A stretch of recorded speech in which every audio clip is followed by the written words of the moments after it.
Ok, vamos mergulhar numa história de mais de 2.600 anos. É uma parábola que usa algo bem simples, uma videira, para explicar a queda de uma cidade inteira. A imagem é forte e a lógica por trás, bom, é surpreendentemente direta. A pergunta que fica é essa: o que uma coisa tem a ver com a outra? O que uma videira pode nos ensinar sobre a ruína de uma cidade? Parece uma conexão meio estranha, né? Mas a resposta está no coração dessa metáfora antiga e poderosa. Para a gente conseguir entender a parábola, primeiro a gente precisa entender o símbolo. A videira não era uma planta qualquer, não. Ela tinha um significado muito, mas muito profundo para a nação de Israel. Por séculos, a videira foi um símbolo super positivo.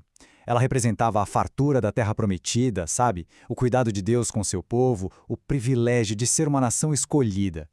Era basicamente um símbolo de identidade e de favor divino. Só que aí por volta de 594 a.C., o profeta Ezequiel pega esse símbolo tão querido e vira ele de cabeça para baixo. Ele não começa com elogio, nada disso. Ele começa com uma pergunta bem crítica, quase chocante. E é aqui que a parábola força a gente a olhar para a videira de um jeito completamente diferente. Não mais pelo símbolo, mas de uma forma bem prática, focando só na sua madeira. E essa é a pergunta central da história toda. Em que a madeira da videira é melhor do que a de qualquer outra árvore da floresta? A resposta que fica no ar é: em nada. Aliás, na verdade, ela é pior. A lógica aqui é uma comparação bem direta, bem pé no chão. A madeira de outras árvores de um lado é forte, é reta, serve para construir. Já a madeira da videira é toda torta, fraca, mole demais. Não dá para construir nada com ela, nem mesmo fazer um prego, uma estaca para pendurar alguma coisa. E para queimar? Pior ainda, queima super rápido, é um combustível ruim. Então, o ponto crucial da parábola é este, e é bem radical. A videira só tem uma única função na vida: dar frutos, uvas. Se ela falha nisso, ela não tem mais valor nenhum. Vira algo inútil. Isso leva a gente para a próxima etapa da lógica da parábola. O que acontece com uma planta que tem um único propósito e falha em cumprir justamente essa única função? Pois é, o problema todo é que a videira dessa história é estéril, não produz fruto nenhum. E, como a gente acabou de ver, uma videira que não dá fruto é, na prática, só um monte de madeira inútil. O destino dela é meio que inevitável. Primeiro, ela é jogada no fogo. O fogo começa a queimar as duas pontas, o meio fica todo carbonizado.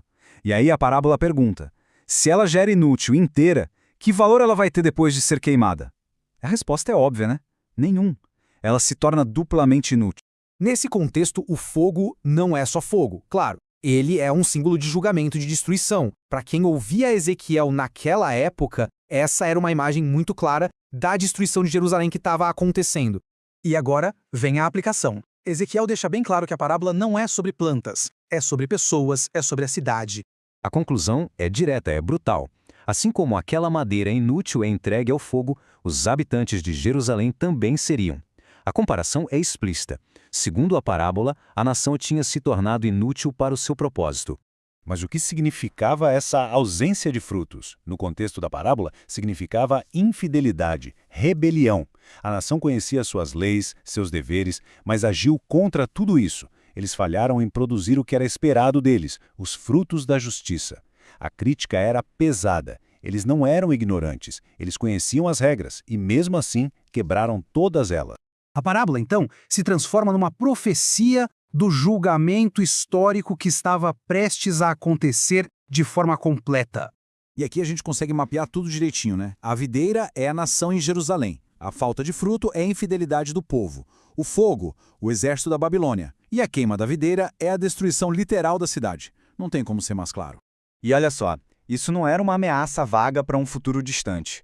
Quando Ezequiel contou essa parábola, o julgamento já estava rolando. Já tinham acontecido 2 deportações para a Babilônia, ou seja, as pontas da videira já tinham sido queimadas. A parábola era um aviso de que a destruição final, a queima do meio do galho, estava chegando. E de fato, em 586 a.C., ela chegou. No fim, o resultado foi exatamente o que a parábola previu. A cidade foi consumida pelo fogo, a terra ficou desolada. Foi um julgamento direto pela falha da nação em cumprir seu propósito. Isso tudo deixa a gente com uma pergunta que ecoa até hoje. A parábola de Ezequiel focava numa cidade específica, num tempo específico, mas a questão central dela é universal. Quando algo, ou até mesmo alguém, falha em cumprir seu propósito mais fundamental, que valor real ainda resta? Fica aí a reflexão.